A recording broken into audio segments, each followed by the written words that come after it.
Bonjour à tous, bienvenue dans cette nouvelle vidéo sur ma chaîne YouTube et on se retrouve aujourd'hui pour une petite vidéo, une vidéo courte. Mais je me suis dit peut-être que beaucoup de gens, je sais, s'informent parfois par ma chaîne YouTube et aiment bien avoir des infos par ma chaîne.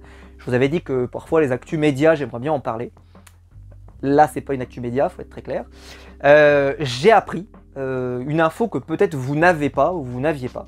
Je le dis tout de suite, ce n'est pas d'une importance capitale, mais c'est d'une importance quand même importante pour peut-être expliquer quelque chose qui s'est produit la semaine dernière lors du dernier épisode de Koh Lanta. Clémence a été éliminée de Koh Lanta avec regret pour ma part. Vous savez que j'apprécie énormément Clémence, je trouvais qu'elle avait fait une excellente saison, fait partie des candidates que j'aimerais bien revoir dans une prochaine saison de Koh Lanta si un All-Star se profilait. Mais, enfin All-Star, je parle dans le sens une deuxième chance, voilà, dans ce sens-là, avec Freddy et d'autres. Peut-être que je vous ferai une vidéo d'ailleurs sur ce All-Star que j'imaginerais, pourquoi pas, avec pas mal de saisons qu'on commence à avoir, peut-être que je vous ferai une vidéo à ce sujet. Mais là, c'est pas le but de la vidéo, c'est de vous parler de, de cette fameuse promesse du petit doigt, qui, vous vous souvenez, avait été fait par Clémence avec Frédéric, avec Quentin, qui avait vocation à signer vraiment un pacte très fort avec les aventuriers, et elle y a donné beaucoup de valeur parce qu'elle a précisé que c'était un pacte qu'elle ne faisait pas à la légère, car elle le faisait en rapport avec sa sœur. Phrase qui, globalement, sur des saisons, on va dire, normales, n'alerte personne, en tout cas, moi, ne m'a pas alerté particulièrement. Vous, je ne sais pas, mais moi, pas particulièrement. Parce qu'on a déjà vu des gens mentir, et parfois donner leur parole, et quand même finir par mentir. C'est-à-dire que Koh Lanta, c'est pas parce que tu donnes ta parole que, finalement, tu ne vas jamais mentir. Et deuxième raison, bah oui, ok, tu ne vas pas mentir, mais parfois, des fois, il y en a qui juste qui mentent, mais qui ne donnent pas leur parole sur leurs filles, sur leurs enfants, etc. Ils mentent juste en général. Là, c'est vrai qu'elle y a donné une valeur supplémentaire, en te disant vraiment, attention, si je fais ça, c'est que ça a de la valeur. Bon. J'ai déjà vu des candidats, par exemple, te dire, voilà, moi, je veux rendre fier mes enfants, donc je veux avoir un parcours exemplaire, donc je ne mens pas, etc. Voilà. Donc c'est pour ça que ça m'a pas plus alerté que ça. Je me dis, bah ok, elle veut rendre fière sa famille, c'est tout. Et puis donc un article est tombé, alors je crois que la production ne voulait pas que ça se sache, et donc c'est pour ça que ne voulait pas en tout cas que ça soit communiqué, et donc la presse aurait attendu, je pense, son élimination pour en parler, puisque l'info est sortie très tard, elle est sortie à son élimination. Puisque Clémence, alors là je cite un article de Gala, mais il y a eu une vidéo entière qui a été faite sur ce sujet, il y a eu pas mal de choses, enfin voilà. Alors voilà, donc Koh Lanta pour Clémence, les papillons dans Koh Lanta le feu sacré étaient des signes, ceux de sa sœur Pauline qui a été assassinée en août 2012, donc c'était pas récent.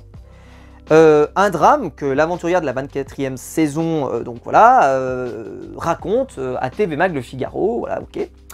Et donc c'est la source en tout cas de cette déclaration. Nous avons une histoire familiale assez complexe, elle déclare, pour plusieurs raisons, mais principalement en raison de l'assassinat de ma grande sœur, commence la jeune femme. Pauline n'avait alors que 27 ans, maman d'une fille de 7 ans, elle est enceinte de 5 mois. Là déjà, honnêtement, j'ai l'impression d'avoir basculé sur ma chaîne dans, vous savez, Crime de Jean-Marc Morandini ou un truc comme ça, ou comment ça s'appelait là, Faites entrer l'accusé ah, j'ai plus son nom, ça me reviendra. Le présentateur historique qui était sur RMC, qui a été sur d'autres stations. Je n'ai plus son nom, mais vous l'aurez dans les commentaires. Elle précise donc ensuite, addict à l'héroïne, elle vit avec son compagnon Gaëtan tout aussi camé au rez-de-chaussée d'un immeuble défraîchi de la rue Maréchal Leclerc à Pons, Charente-Maritime. Et dans la nuit du 17 au 18 août, une détonation claque dans son immeuble, Gaëtan se réveille en sursaut et retrouve Pauline étendue au sol. La jeune femme a pris une volée de plomb à la base du cou, le meurtrier est arrêté 15 longs mois plus tard, ça paraît complètement dingue, mais pour autant, dénoncé par un autre toxicomane. Alors voilà, donc elle précise, donc ça fait 10 ans qu'elle est décédée. Alors pourtant d'habitude, hein, dans les profils, pardon, et dans les dans les portraits, excusez-moi, de Koh Lanta, ce serait pas la première fois qu'on aurait quelqu'un qui nous raconte, voilà, mon père est handicapé, ma soeur, moi je le fais parce que ma mère est morte, parce qu'elle a une maladie, parce que machin. C'est assez courant là. Donc en fait le fait qu'elle n'en ait pas parlé, en tout cas que ça a été un choix volontaire, c'est volontaire, parce que sinon je pense que ALP, si elle en avait parlé dans son portrait et qu'elle avait donc souhaité le garder au montage, elle l'aurait fait. Là je pense que si elle n'en a pas parlé, c'était volontaire. Donc bon, un peu, voilà, pourquoi pas. En tout cas elle n'a pas parlé du tout dans l'aventure, mais en tout cas ça donne une importance. Donc voilà, nous avons eu 8 ans de procédure judiciaire, et c'est quelque chose d'assez lourd à supporter pour une famille. Voilà, un drame qu'elle a raconté aux aventuriers dès le 10e jour d'aventure, précisé dans l'article. Donc ça veut dire que les aventuriers étaient au courant, et donc la promesse du petit doigt par rapport à cette sœur, ça veut dire que si les aventuriers savaient que c'était aussi important, entre guillemets, c'est vrai que tu te dis que quand même la parole là, elle avait une certaine valeur, hein, si jamais ils étaient évidemment au courant de ce genre de truc. Donc c'était le jour où on a refait les équipes. Ce jour-là, c'était les 10 ans du décès de ma sœur et j'avais demandé à faire moi-même la croix sur l'arbre pour noter les jours. Certains m'ont demandé la raison et c'est là que j'ai commencé à en parler. De toute façon, je vous le dis, hein, dans Koh-Lanta, beaucoup de temps où on les voit rien faire, hein, ils passent leur temps à chercher de la nourriture et à discuter. C'est 80% de leur temps parce que y a beaucoup de temps d'attente dans Koh-Lanta. T'attends avant de faire une épreuve, t'attends quand on te transporte sur une épreuve, t'attends quand on te ramène d'une épreuve, t'attends quand tu vas au conseil, t'attends, enfin, tu passes beaucoup de temps à attendre en réalité. Après cette épreuve, la jeune femme s'est d'autant plus rapprochée avec ses proches. J'ai décidé d'être toujours présente pour mes parents et mon autre sœur pour faire en sorte qu'ils ne supportent pas tout cela tout seul. Je n'ai jamais trop bougé, je suis toujours resté en Charente-Maritime pour rester auprès d'eux. Voilà, et l'article se termine là-dessus.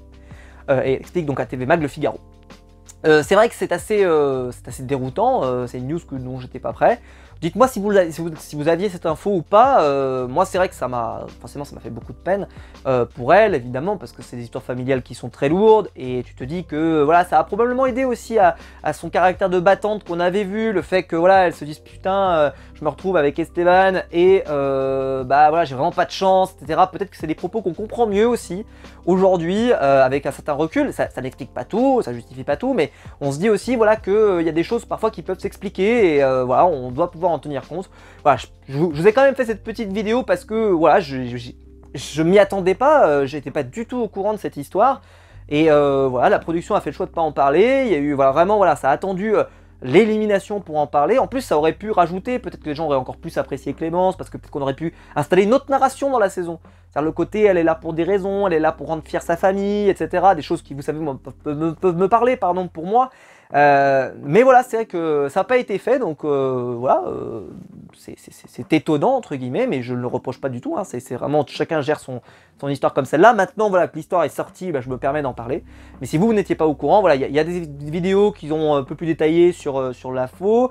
Donc voilà, on parle de drogue, mais franchement la mort me semble incroyable, quoi. Je veux dire, on a l'impression d'être dans une série télé de TF1, tu vois, genre où tu retrouves une maman de ta famille avec des balles, avec une histoire de drogue, machin, enfin tu sais, ça paraît presque, je m'explique, mais presque irréel, tellement ça pourrait servir de support pour un épisode de série télé policière d'une série de TF1, quoi.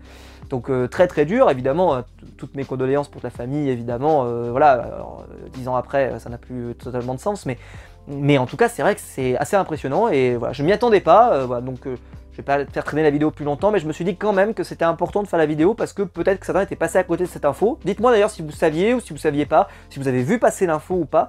Voilà, l'info est sortie vraiment juste après l'élimination de Clémence, donc comme je vous dis, ça a vraiment été gardé dans une forme de secret, même si l'instruction, elle était connue, hein, parce que l'instruction était publique avant, mais il n'y avait pas eu vraiment cette recherche, de ma part évidemment, je m'en fiche de ce qu'il faisait avant ou pas dans l'aventure. Mais quand on voit que parfois il y a eu certaines affaires qui sont sorties pendant la saison et que là on n'a pas hésité à en parler, on se souvient notamment du pompier l'année dernière, là non, là c'est vraiment resté, en plus ça n'avait pas d'impact évidemment sur la narration de la saison, mais voilà, on sent que ça n'en a pas parlé jusqu'au moment où elle a été éliminée et qu'elle a commencé elle-même à ouvrir cette brèche, donc voilà. J'espère que la vidéo vous aura plu, c'est terrible à dire par rapport à un concept comme celui-ci, mais en tout cas voilà, je me suis dit que ça pouvait être intéressant, en tout cas si c'est le cas vous pouvez le liker, vous pouvez vous abonner, vous pouvez bien sûr venir en commentaire me dire un petit peu ce que vous en pensez, et surtout que voilà, par rapport à la promesse du petit doigt, c'est vrai que ça veut dire que si l'aventurier était au courant de tout ça, ça donne une valeur supplémentaire à cette promesse qui est quand même intéressant et que voilà, ça donne une valeur supplémentaire je trouve, parce que jusque là c'est... J'ai envie de dire, quand tu fais une promesse du petit doigt, globalement, ok. Mais là, avec le contexte, si les aventuriers savaient, on peut se dire quand même que, en revoyant les images, tu te dis, ah ouais, quand même, c'est vrai que là, ils l'ont vraiment manipulé comme il se doit. Bon, après, ceci étant, hein, c'est le but du jeu aussi, on est là pour gagner. Donc moi, je trouve que c'est logique et normal, hein, bien sûr. On se retrouve de toute façon, en tout cas très vite, pour des nouvelles vidéos sur ma chaîne YouTube. Ciao!